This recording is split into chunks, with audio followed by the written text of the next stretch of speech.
సభ madam గారు మీరు చైర్తో మాట్లాడండి ప్లీజ్ చైర్తో మాట్లాడండి.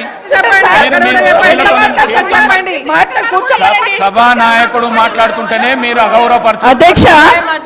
అధ్యక్ష ఒక నిమిషం మీరు అగౌరవపడుతున్నారు.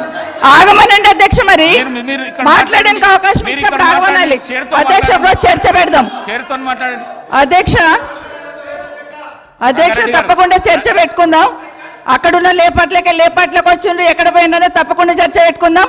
గౌరవ ముఖ్యమంత్రి గారు ముఖ్యమంత్రి అయిన తర్వాత కేసీఆర్ ఇంటి మీద వాళ్ళ కాకినా ఇంటి మీద వాళ్ళతో కాల్ చేస్తాడు. ఎంతమంది ఉన్నారు అధ్యక్ష? ఇప్పుడు అక్కడ ఎందుకు చేర్చుకున్నారు అధ్యక్ష?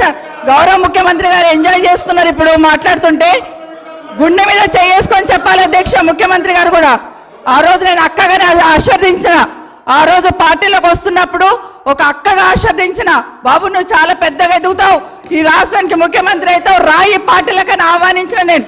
ఈ రోజు మరి నన్నెందుకు కక్ష తీర్చుకుంటున్నాడు నాకు అర్థమైతలేదు. ప్రతిసారి ప్రతి అసెంబ్లీలో ఒక్క నిమిషం ఆగండి చెప్పనియండి.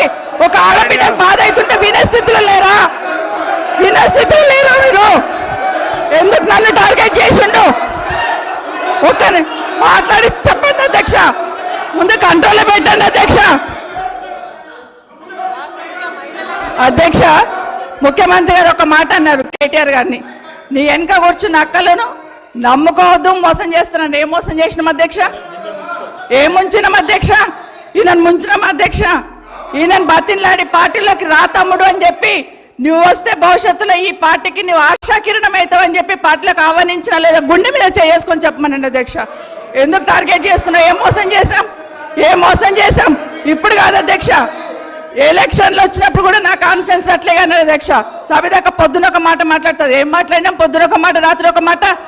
ఎవరిని అవమానిస్తున్నావు ఒక్కసారి ఆలోచించండి ముఖ్యమంత్రి గారు. ఎందుకు అవమానిస్తున్నావు? ఎందుకు కక్ష? ప్రతిసారి టార్గెట్ చేస్తున్నావు. ఈరోజు ఏం మోసం చేసినాం? మేము ఆడబిడ్డలం విత్డ్రా చేసుకోవాలి అధ్యక్ష.